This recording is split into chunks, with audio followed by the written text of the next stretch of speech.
Shalom keluarga Saat Teduh. Mari kita siapkan hati kita untuk masuk hadirat Allah, karena Tuhan mau memberkati setiap kehidupan yang mencarinya. Haleluya, haleluya. Puji Tuhan. Dari hati kami terdalam, kami berterima kasih karena kami boleh jadi anak-anak-Mu. Thank you ya Tuhan, Kau sungguh baik. Tak kekurangan apa-apa kami ini. Masih punya keinginan, ada kebutuhan. Tapi karena kami punya Tuhan, kami punya segala sesuatu. Engkaulah kehidupan dalam segala kelimpahan yang kami miliki. Terima kasih untuk anugerah. Curahkan anugerah-Mu. Begitu rupa jangan tahan Tuhan pada setiap keluarga Saat Teduh yang hari ini masuk hadirat-Mu. Tidak ada seorang pun masuk ke dalam hadirat-Mu keluar tangan hampa. Tuhan itu murah hati, Tuhan sayang anak-anaknya. Tuhan mengenyangkan kami, kenyangkan kami dengan firman-Mu. Sampaikan sabda-Mu, sembunyikan hamba-Mu Tuhan Yesus. Berbicaralah ke dalam setiap hati. Dalam nama Yesus. Amin. Langsung buka Alkitab bersama dengan saya. Hari ini judulnya Jika Ingin Diberkati. Saya ingin sekali agar setiap keluarga Saat Teduh mengalami berkat Tuhan hari ini. Tapi kita harus mengerti dulu bahwa berkat Tuhan itu diberikan di dalam spirit kebenaran. Makanya kita harus renungkan firman supaya kita tidak salah alamat mendapat berkat. Yohanes pasal 10, gembala yang baik, ayat 1-10 saya bacakan dulu. Aku berkata kepadamu, sesungguhnya siapa yang masuk ke dalam kandang domba dengan tidak melalui pintu tetapi dengan memanjat tembok, ia adalah seorang pencuri dan seorang perampok. Tetapi siapa yang masuk melalui pintu, ia adalah gembala domba. Untuk dia penjaga membuka pintu dan domba-domba mendengarkan suaranya. Dan ia memanggil domba-dombanya masing-masing menurut namanya dan menuntunnya keluar. Jika semua dombanya telah dibawanya keluar, ia berjalan di depan mereka. Dan domba-domba itu mengikuti dia karena mereka mengenal suaranya. Tapi orang asing pasti tidak mereka ikuti, malah mereka lari daripadanya. Karena suara orang-orang asing tidak mereka kenal. Itulah yang dikatakan Yesus dalam perumpamaan kepada mereka. Tetapi mereka tidak mengerti apa maksudnya. Ia berkata demikian kepada mereka. Maka kata Yesus sekali lagi, aku berkata kepadamu, sesungguhnya akulah pintu ke domba-domba itu. Semua orang yang datang sebelum aku adalah pencuri dan perampok, dan domba-domba itu tidak mendengarkan mereka. Akulah pintu.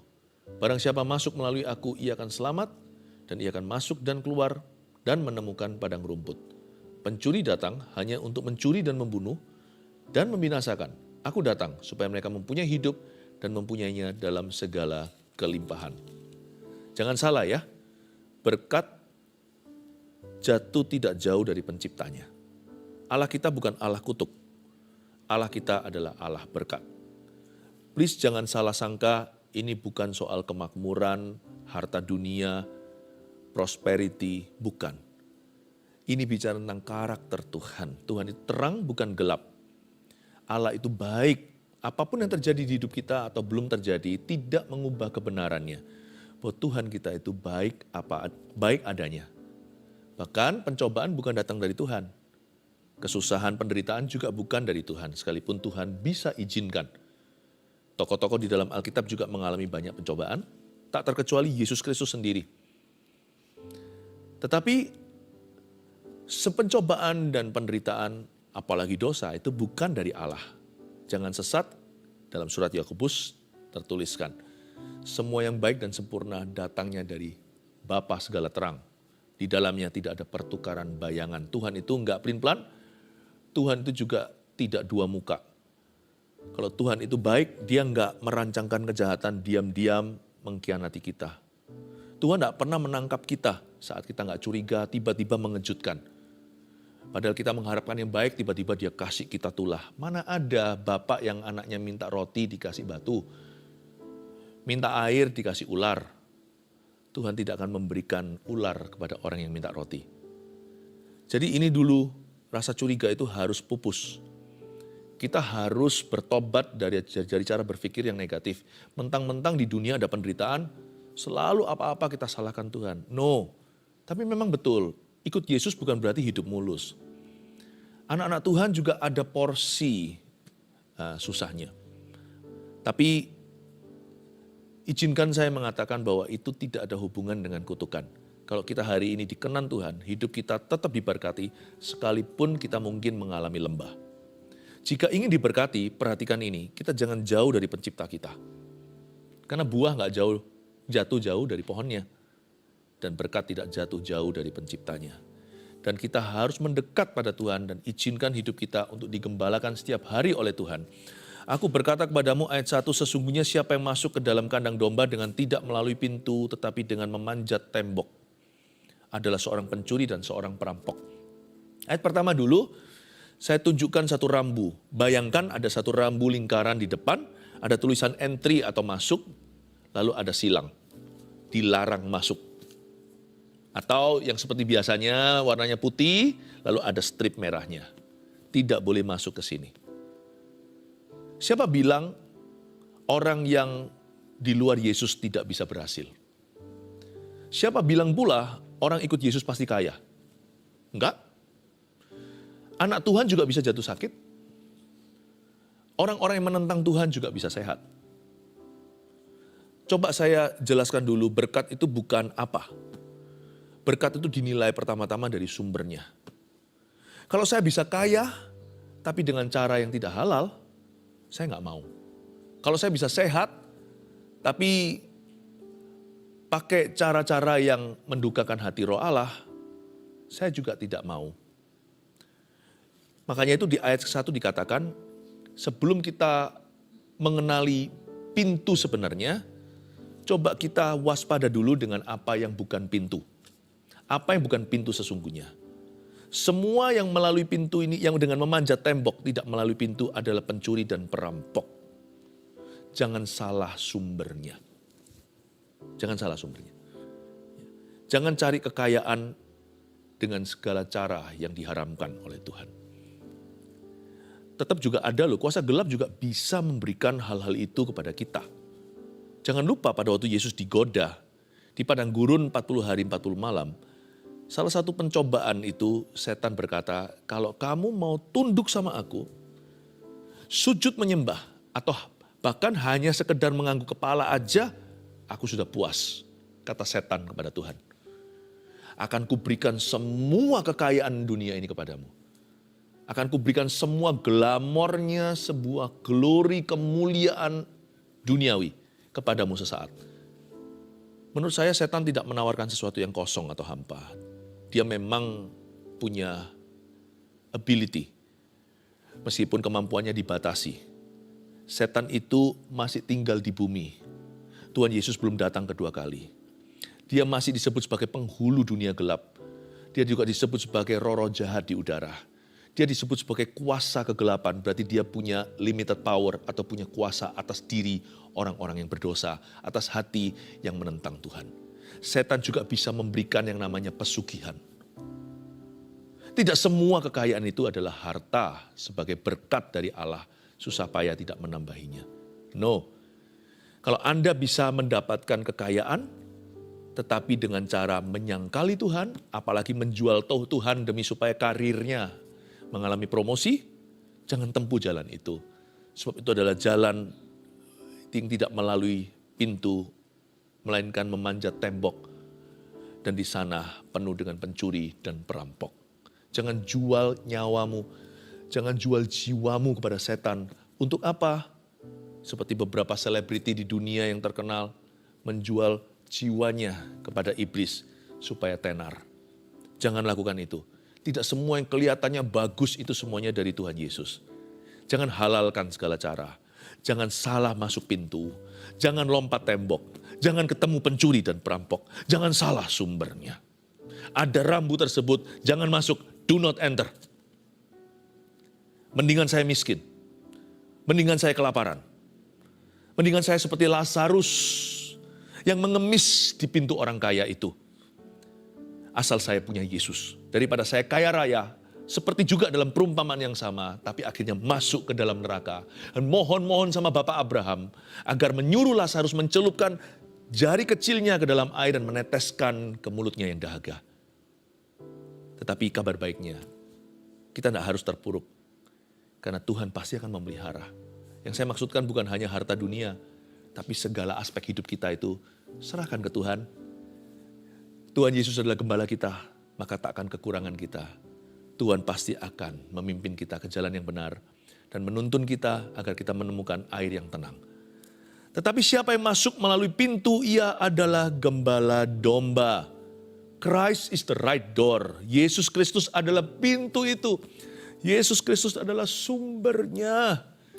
Meskipun saya berani atau saya mendingan miskin kelaparan asal saya tetap sama Tuhan, tapi saya percaya Tuhan tidak akan membiarkan saya kelaparan.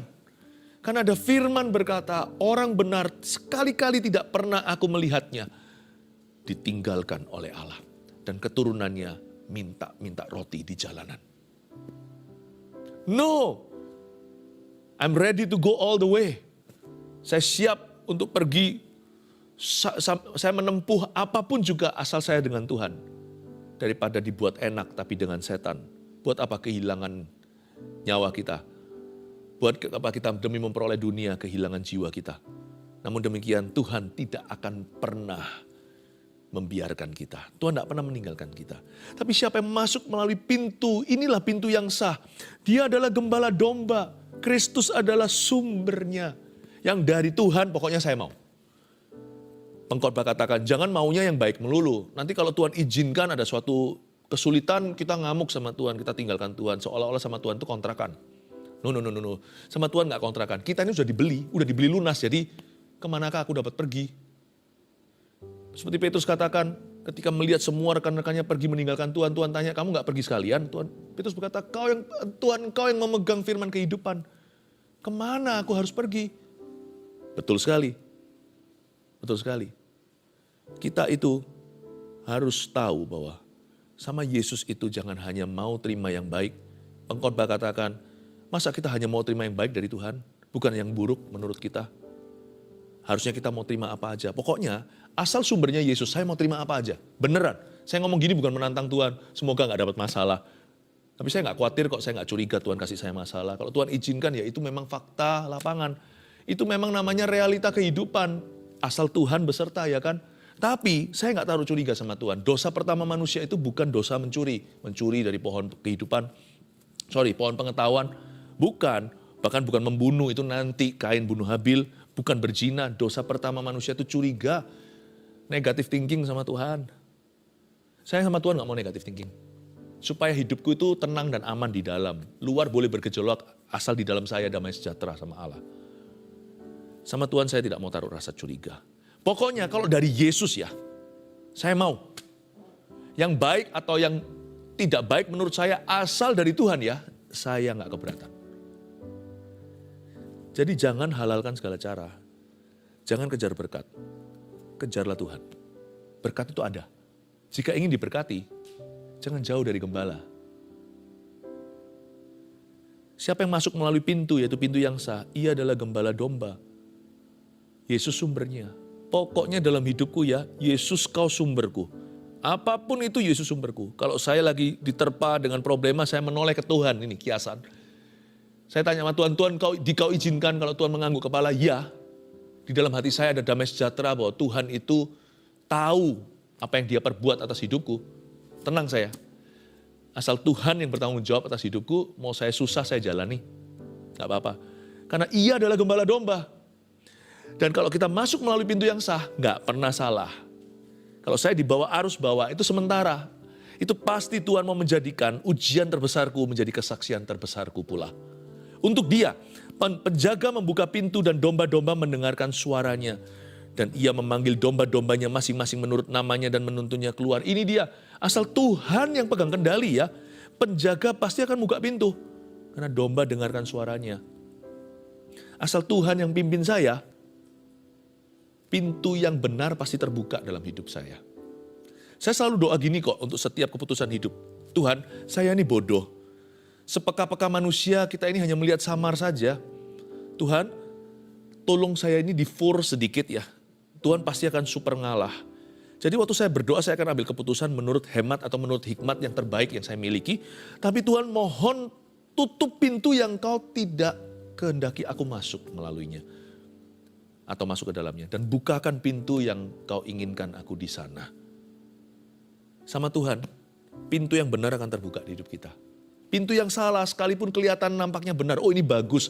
Seperti Lot waktu melihat Sodom dan Gomora. Wah, permai ini. Wah, sangat-sangat apa? Pemandangannya indah, sangat subur. Siapa sangka ternyata sarang setan di sana. Apa yang nampak baik pun kalau ternyata tidak baik atau tidak benar menurut Tuhan, saya minta Tuhan tutup pintu itu untuk aku. Jadi saya ngerti sekarang, not every opportunity comes from the Lord. Tidak setiap kesempatan itu datang dari Tuhan. Jangan jadi orang Kristen yang aji mumpung di dalam hidup ini. Dan tidak semua rintangan berarti Tuhan tidak berkenan. Kadang-kadang ada rintangan itu justru menunjukkan bahwa ada peperangan. Berarti memang Tuhan mau kita ke situ. Hati kita sejahtera, kita tahu karena kita mengenal kehendaknya. Dan kita mengerti Tuhan mau kita masuk ke tanah Kanaan. Tapi ada orang Amori, ada kaum Enak, ada raksasa, ada Filistin di situ. Perang ya peranglah. Ajari aku taat, beri aku hati yang berani.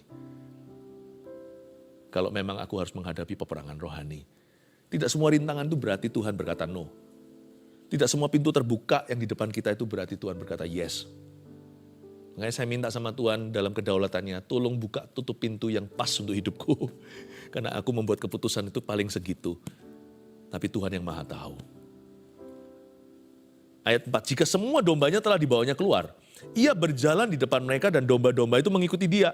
Karena mereka mengenal suaranya.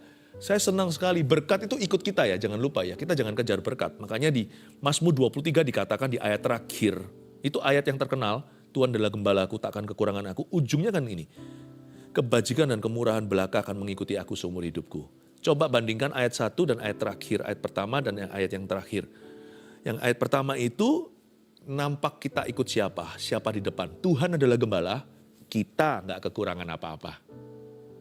Ayat terakhir, coba lihat siapa di depan. Kebajikan dan kemurahan, itu mujizat dan berkat.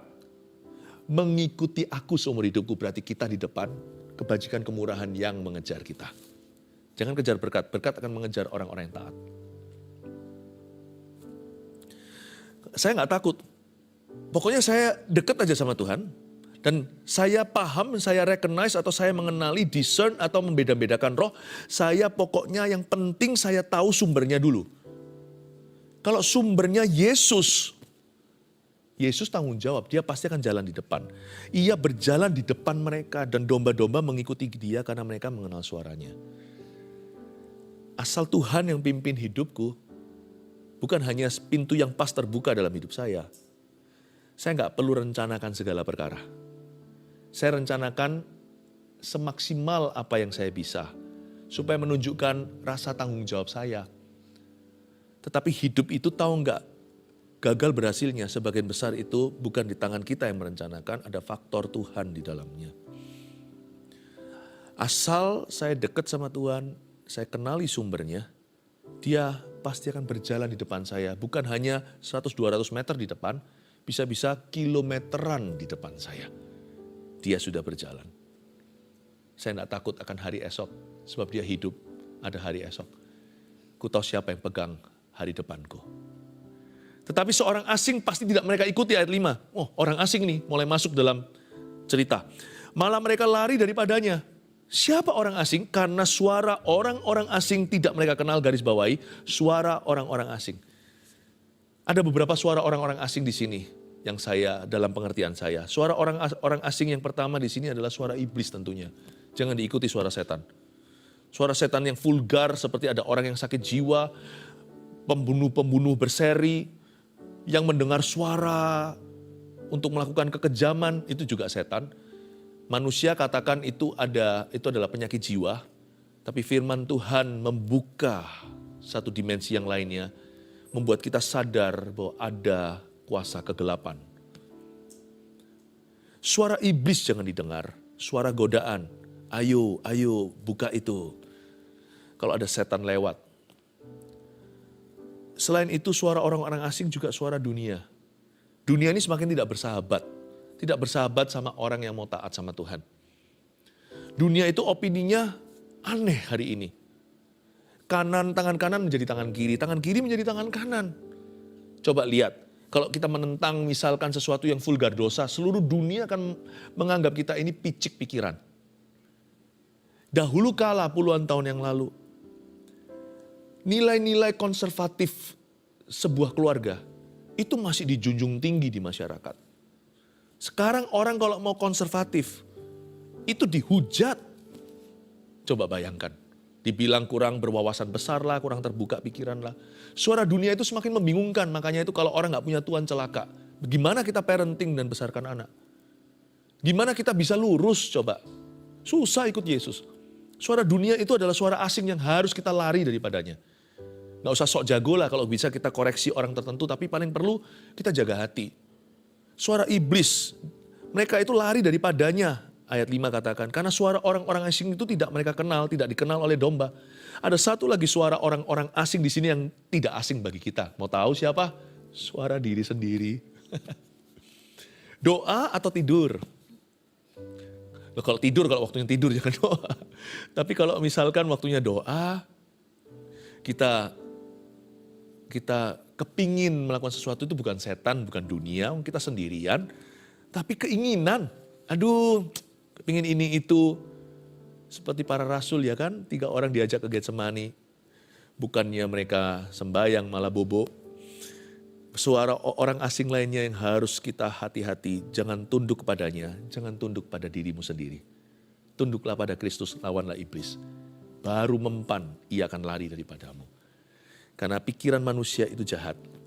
Kalau kita mengikuti suara kita sendiri, nanti kita menjadi self-pleaser, menjadi orang yang menyenangkan dirinya sendiri, nanti jauh dari Tuhan. Suara orang asing yang tidak mereka kenal, suara kita.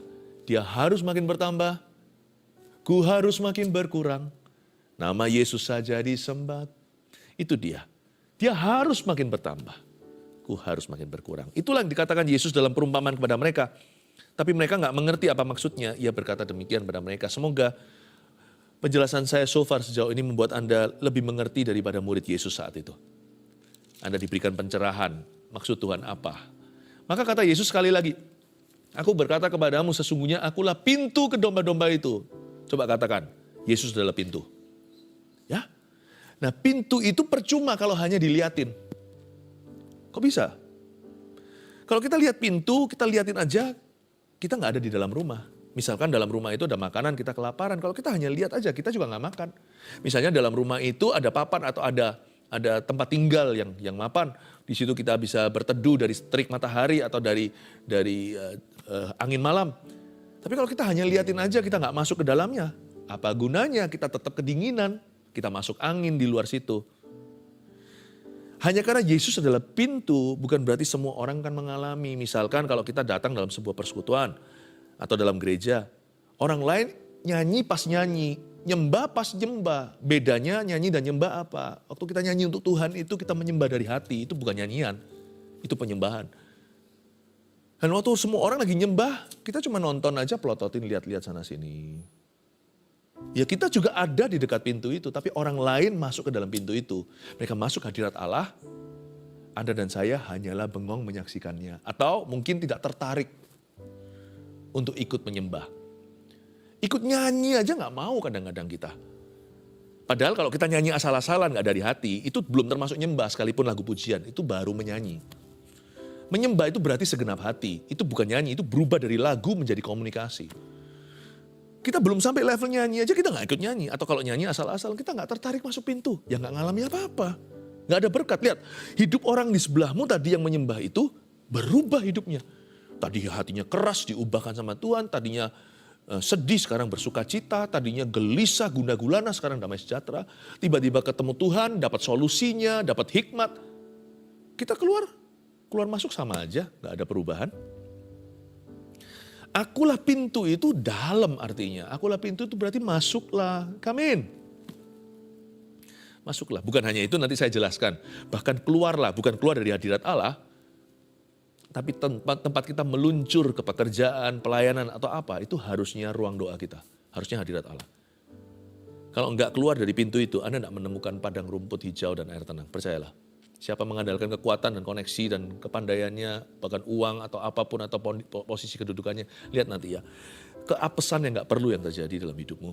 Bukan berarti kalau kita hidup itu dalam Tuhan selalu kita itu beruntung, ya enggak, tapi selalu disertai. Kita selalu menang.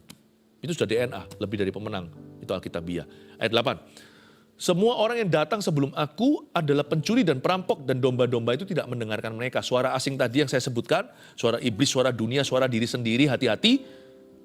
Sebenarnya kalau kita itu mau mengalami Tuhan lebih atau diberkati, kita nggak perlu kok jadi orang seperti siapa yang super peka, yang bisa dengar suara audible.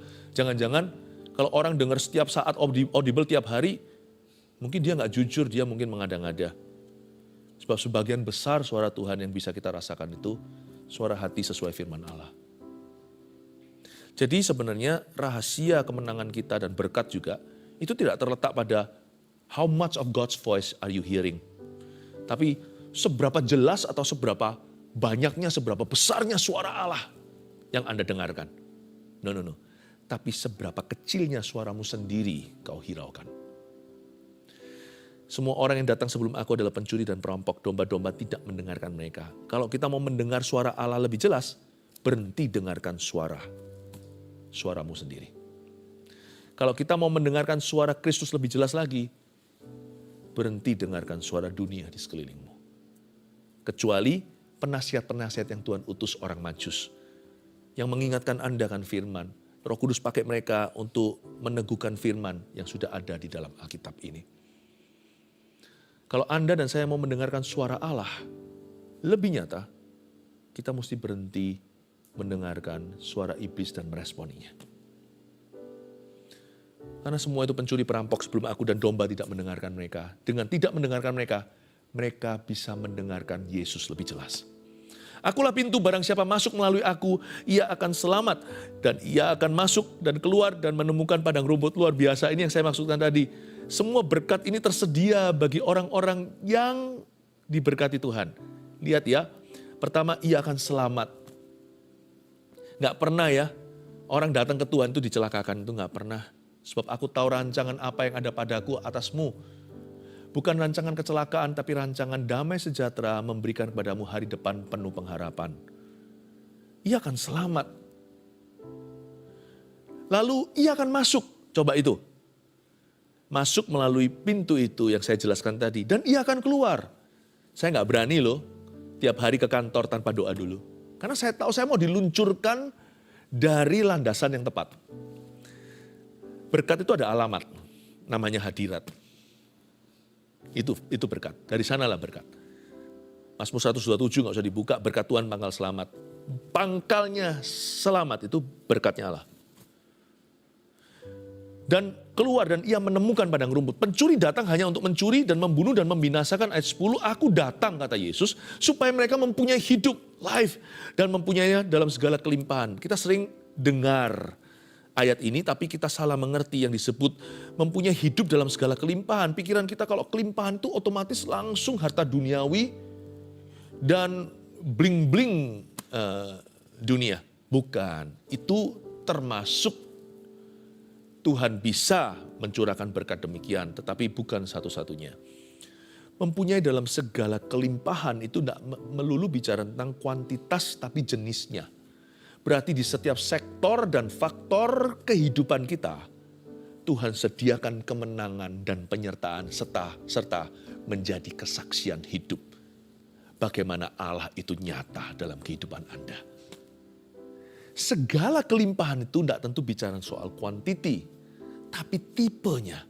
Tidak ada tipe yang di luar jangkauan Allah. Dengan kata lain, supaya mereka hidup dan memiliki hidup itu in all the godly glories and victories that I have provided. Dalam semua kemenangan dan dalam semua kemuliaan orang-orang benar yang sudah kusediakan bagi mereka. Termasuk kuantitasnya. Pertumbuhan itu juga dari Tuhan 30, 60, 100 kali ganda. Tetapi bukan melulu hanya bicara soal harta. Tapi bicara tentang penyertaan Tuhan yang menyeluruh di hidupmu dan di hidupku. Segala kelimpahan. Tuhan berkata, aku akan berkati every aspect of your life. Setiap aspek hidupmu. Wow. Jika ingin diberkati, 3 poin ini Anda catat sebagai rangkuman kita hari ini di saat duduk bersama. Jika ingin diberkati, lalu untuk menyelesaikan kalimat itu, nomor 1, datanglah kepada Sang Pemberi Berkat. Yaitu siapa? Yesus Kristus. Ya, ingat ya, Anda baca dari sejak zamannya Musa, yang bisa buat mujizat bukan hanya Musa dan tongkatnya. Para ahli-ahli sihir Mesir pun mampu melakukan, tapi mujizat Allah menelan mujizat mereka. Tongkat Musa telan ular yang mereka buat. Tapi kalau mereka hanya orang cari mujizat, nggak akan jadikan Yesus satu-satunya. Kalau orang cari berkat. Sebab di luar Yesus orang juga bisa kaya loh. Bisa. Di luar Yesus orang juga bisa berhasil, sukses karirnya. Tapi saya nggak mau. Saya mau yang dari Yesus, paling aman. 2, jika ingin diberkati, dengarkanlah suaranya dan patuhilah perintahnya. Udah jelas tadi kan? Mereka mendengar suaranya, bukan dengar suara orang asing. Itulah ingredientnya, itulah bahan dasarnya berkat-berkat itu sendiri. Tapi berkat itu nggak harus ada wujudnya sih sebenarnya. Hidup yang taat pada suara Tuhan, hidup yang taat pada perintahnya sendiri adalah sebuah berkat atau sebuah berkat tersendiri. Bahasa Inggrisnya begini, a life of obedience itself is a blessing. Saya nggak usah diberkati kok kalau untuk saya mau taat sama Tuhan. Emangnya Tuhan hutang apa sama saya? Bukannya sepatutnya saya balas budi, saya ini diselamatkan cuma-cuma nggak jadi masuk neraka. Kalau saya bayar sama Tuhan seumur hidup saya taat saja, itu masih nggak cukup untuk masuk ke sorga. Jadi hidup taat sama Tuhan aja itu berkat. Nggak perlu saya diberkati gara-gara taat. Nggak perlu saya diiming-imingi, nggak perlu saya diberikan sesuatu, nggak perlu diberi imbalan, nggak perlu dikasih upah, nggak perlu dikasih balasan. Sungguh nggak perlu kebajikan kemurahan. Mau menderita seumur hidupku pun saya harus taat. Apa saya punya pilihan? Atau mending masuk neraka? Ya nggak mau. Namaku tertulis dalam kitab kehidupan, janganlah bersuka cita karena berkat dan mujizatnya, tapi karena namamu tertulis dalam kitab anak domba. Tapi jika ingin diberkati memang betul. Nomor 2 ini jangan diabaikan. Dengarkanlah suaranya. Dengar suara setan musibah. Patuhilah perintahnya. Coba nuruti keinginan sendiri nanti membunuh. Nanti gegabah, nanti emosi, nanti berzina. Terakhir 3. Jika ingin diberkati, ini hati-hati ya. Lawanlah iblis dan segala tipu muslihatnya. Memang ada spiritual warfare soalnya. Itu sudah fakta. Tidak bisa dihindari. Peperangan rohani pasti terjadi dalam kehidupan orang-orang yang mau taat sama Tuhan. Pasti. Iblis pasti akan menentangmu. Makanya itu hati-hati, larilah dari suara-suara itu, dan pencuri, perampok tadi yang disebut tadi, kalahkan setan dan tipu muslihatnya. Berkat itu datang sendiri, kebajikan kemurahan akan mengejarmu. Saya percaya ketika orang kuat itu diikat, rumahnya menjadi jarahan dalam kehidupan Anda. Dan berkat orang fasik akan dipindahkan kepada orang benar. Berkat dari bangsa-bangsa, dari seberang lautan, akan dipindahkan ke dalam kehidupan umat pilihannya. Keluarga Saat Teduh, God bless you. Mari kita sama-sama menghampiri tahta Tuhan sekali lagi untuk memperoleh berkat-Nya yang terindah. Haleluya.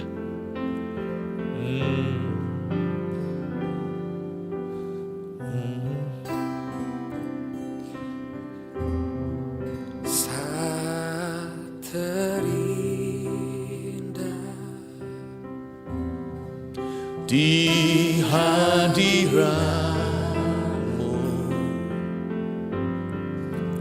berkat melimpah ada padamu.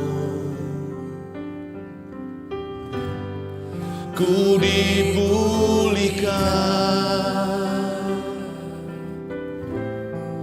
dan dibarui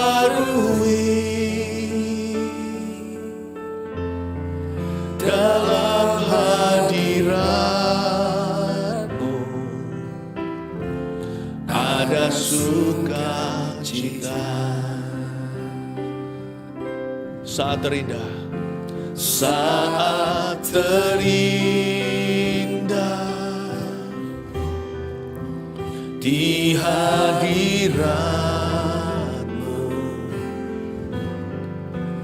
berkat melimpah ada padamu. Ku dipulihkan dan dibarui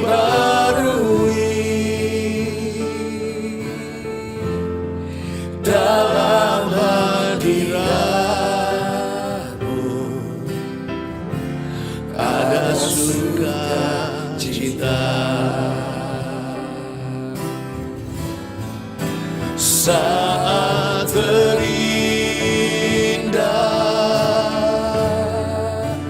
di hadirat-Mu,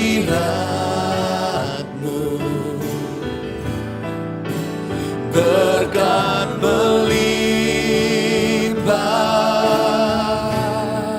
ada padamu. Ku dipulihkan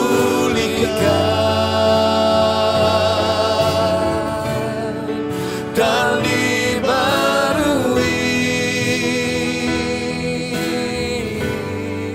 dalam hadirat-Mu. Ada sukacita saat terindah di hadirat-Mu. Oh haleluya. Saat terindah di hadirat-Mu,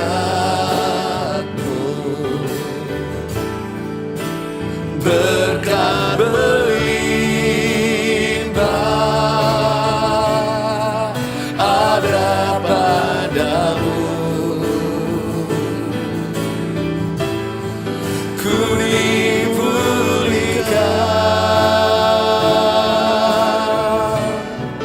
dan dibarui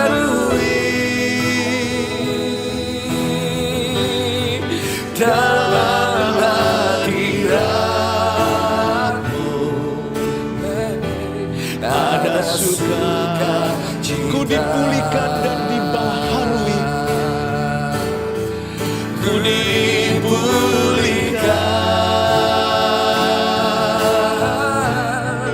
dan dibarui dalam hadirat-Mu. Ada sukacita. Ku dipulihkan, ku dipulihkan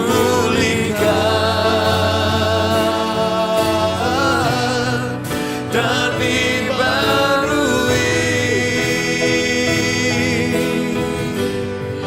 dalam hadirat-Mu, dalam hadirat-Mu, dalam hadirat-Mu, dalam hadirat-Mu. Ada sukacita.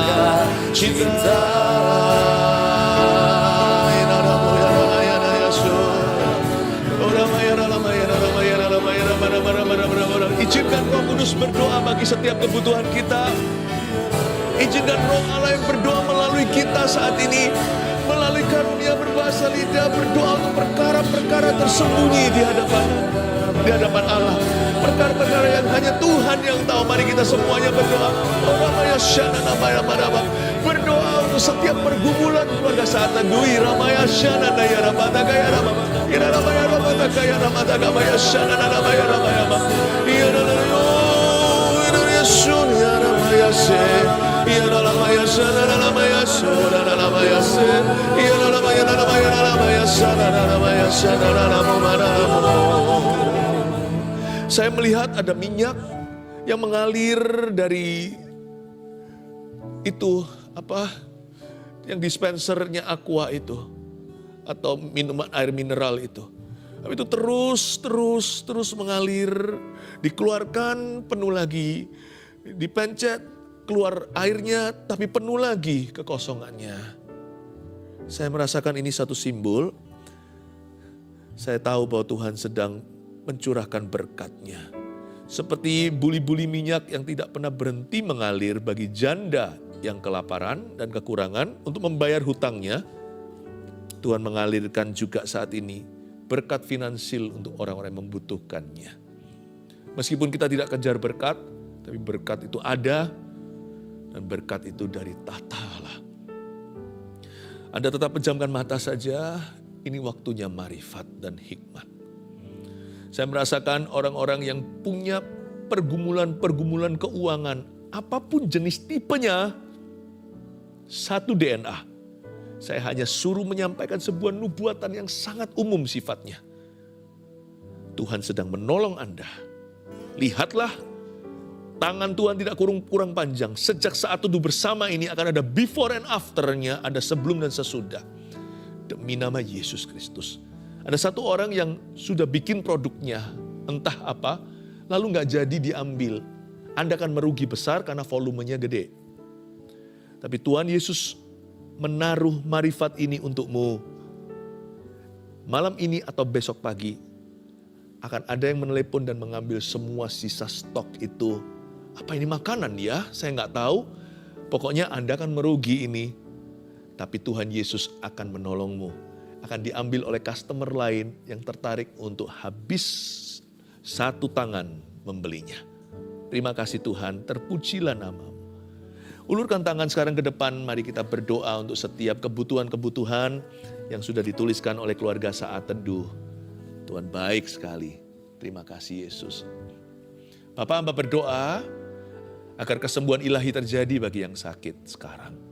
Dalam nama Yesus, jikalau Engkau menjawab kebutuhan finansial, pergumulan keuangan, kesulitan dalam pekerjaan, tiliklah Tuhan mereka yang saat ini mengalami sakit penyakit.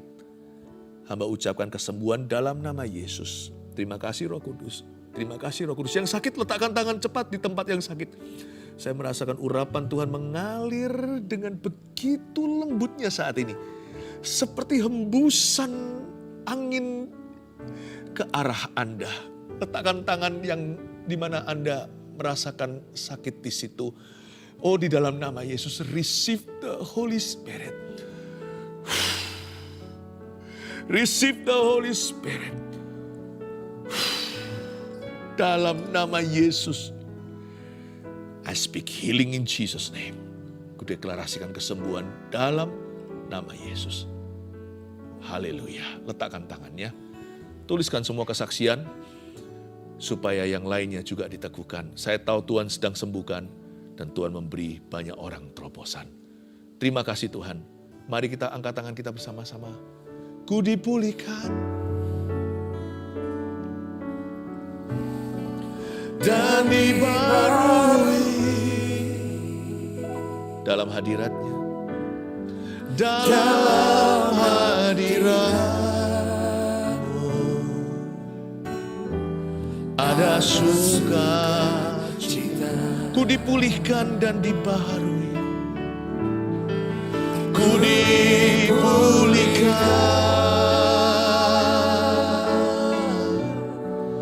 dan dibaharui dalam hadirat-Mu ada sukacita. Dalam hadirat-Mu ada sukacita. Dalam hadirat-Mu ada sukacita. Mari angkat tangan. Terimalah berkat dari Allah Bapa, Putra, Roh Kudus. Berkat terindah dari hadirat-Nya. Terimalah sejahtera. Dalam nama Yesus. Amin. Datang dengan nyanyian, memuji kebesaran-Mu.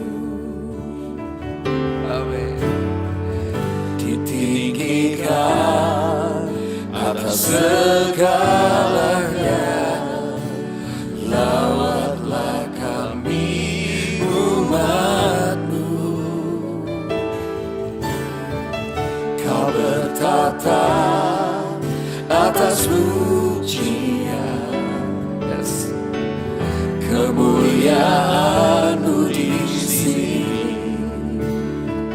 Datanglah, datanglah kerajaan-Mu, jadi kehendak-Mu. Kami terima, kami terima berkat-Mu Bapa, kasih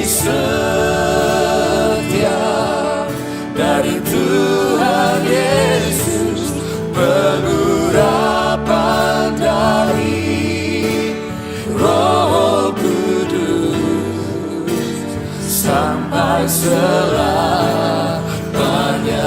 Kami terima, kami terima berkat-Mu Bapa, kasih setia